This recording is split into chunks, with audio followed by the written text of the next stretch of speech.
Hi மக்களே, this is மஹபூபி. இப்போ பார்த்தீங்கன்னா ஒரு கதை சொல்ல போகிறேன். கதையின் தலைப்பு டாக்டரிடம் விற்று விடாதே. ஒரு ஒரு கருமையான பணக்காரன் சாகும் தருவாயில் இருந்தார். அவரை சுற்றி உறவினர்கள் கவலையுடன் நின்று கொண்டிருந்தார்கள். தன் மூத்த மகனை கூப்பிட்டு, என்னை எப்படி அடக்கம் செய்யப்போகிறாய் என்று கேட்டார். சந்தன பேழையில் வைத்து அடக்கம் செய்வேன் என்றான். அவர் அவனை ஓங்கி அறைந்தார். நான் சேர்த்து வைத்த சொத்தெல்லாம் அநியாயமாக காலி செய்து விடுவாய் போலிருக்கே என்றார். அடுத்த மகனை கூப்பிட்டு அதே கேள்வியை கேட்டார். சாதாரண கள்ளிப்பலகை பொட்டியில் அடக்கம் செய்வேன் என்றான். அவன் தந்தை கோபத்துடன், கள்ளிப்பொட்டியை ஏன் வீண் செலவு செய்ய வேண்டும்? ஒரு நாள் அடுப்பெரிக்க உதவும், நீயும் சரியில்லை என்றார்.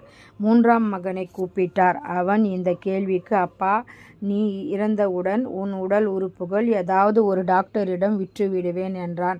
தந்தைக்கு சந்தோஷம். சபாஷ், நீதான் சரியான பையன். ஆனால் ஒன்று, என் உறுப்புகளை மேலே தெருவில் இருக்கும் டாக்டரிடம் விற்றுவிடாதே. மனுஷன் உடனே பணம் தராமல் இழுத்தடிப்பான் என்றார்.